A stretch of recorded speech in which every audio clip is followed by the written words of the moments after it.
Selamat datang di Tanda Dunia. Di sini, kita menggali inspirasi dari cerita-cerita yang menggugah hati, mengupas sejarah yang penuh makna, dan menemukan motivasi untuk setiap langkah hidup kita. Dari masa lalu hingga masa kini, setiap kisah adalah jejak. Dan setiap jejak adalah tanda. Mari kita temukan makna di setiap tanda dunia. Pablo Escobar lahir pada 1 Desember 1949 di Rio Negro, Kolombia. Ia tumbuh besar di Medellin, kota yang berkembang pesat dari 60.000 penduduk pada 1905 menjadi lebih dari 1 juta pada 1970-an. Sejak remaja, Escobar terlibat dalam kejahatan kecil-kecilan, termasuk pencurian mobil dan penculikan. A baron to government, but a hero to the people of the hillside of Medellin. The Colombians will remember him as the man who gave millions to the poor in Colombia. The funeral day. A large number of people arrived at the funeral. Pablo's family and friends were also there to pay their last tribute. Pada pertengahan 1970-an, Escobar mulai terjun ke dalam perdagangan kokain yang sedang berkembang pesat. Ia dengan cepat membangun kartel Medellin menjadi organisasi penyelundup kokain terbesar ke Amerika Serikat. Kartel ini menggunakan berbagai metode canggih, termasuk pesawat kecil dan pulau pribadi seperti Normannes Cay di Bahama. Pada puncaknya, kartel ini menghasilkan pendapatan sekitar 60 juta dolar per hari. Dengan kekayaannya yang melimpah, Escobar membangun Hacienda Nápoles, sebuah kompleks mewah seluas 20 km persegi. Kompleks ini dilengkapi rumah bergaya kolonial Spanyol, taman patung, kebun binatang, dan koleksi mobil antik. Escobar juga memiliki mansion di Miami Beach dan sebuah pulau pribadi di Kepulauan Rosario.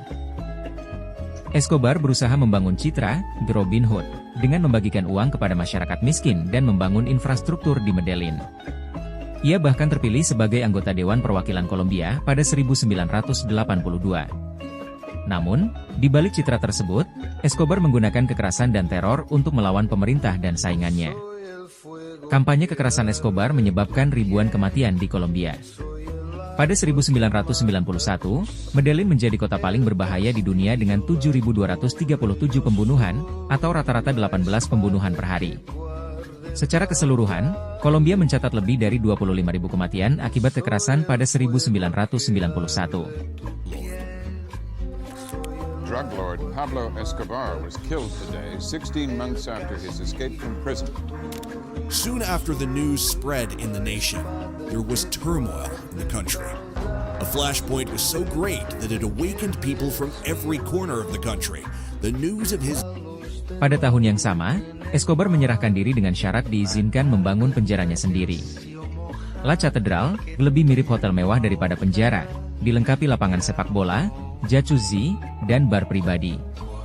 Namun, ketika pemerintah berusaha memindahkannya ke penjara biasa pada Juli 1992, Escobar melarikan diri. Pelarian Escobar memicu pengejaran besar-besaran yang melibatkan pasukan khusus Kolombia dan Amerika Serikat. Setelah bersembunyi selama 16 bulan, Escobar akhirnya tewas dalam baku tembak di Medellin pada 2 Desember 1993. Kematian Escobar tidak mengakhiri perdagangan narkoba di Kolombia. Kartel-kartel baru bermunculan untuk mengambil alih bisnisnya. Namun, Kolombia perlahan mulai pulih dari era kartel narkoba. Medellin khususnya telah bertransformasi menjadi kota yang lebih aman dan maju. Every corner of the country, the news of his death spread like a plague. News channels couldn't say another word, but Pablo Escobar has been shot dead. The drug lord is breathing no more on the Colombian soil. Radio channels were screaming loud out that Escobar is no more.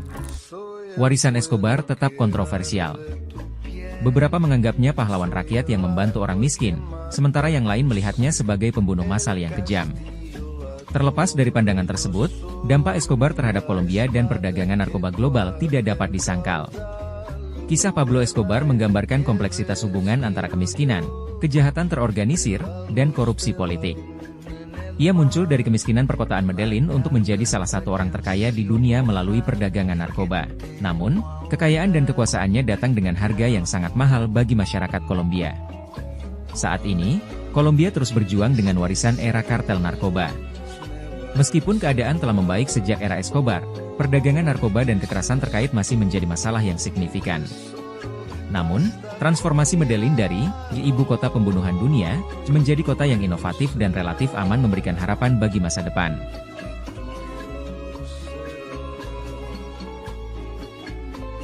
A baron to government, but a hero to the people of the hillside of Medellin. The Colombians will remember him as the man who gave millions to the poor in Colombia. The funeral day. A large number of people arrived at the funeral, and Pablo's family and friends were also there to pay their last tribute. Some were saddened by the loss of their Robin Hood. Others were relieved that Escobar could no longer carry out his criminal activities. The mourners wore T-shirts with pictures of Pablo Escobar, and some carried signs like, "Pablo, you will always be with us," and "Long live Pablo Escobar." Reports say that the crowd was so big that the drug lord's family couldn't open the car.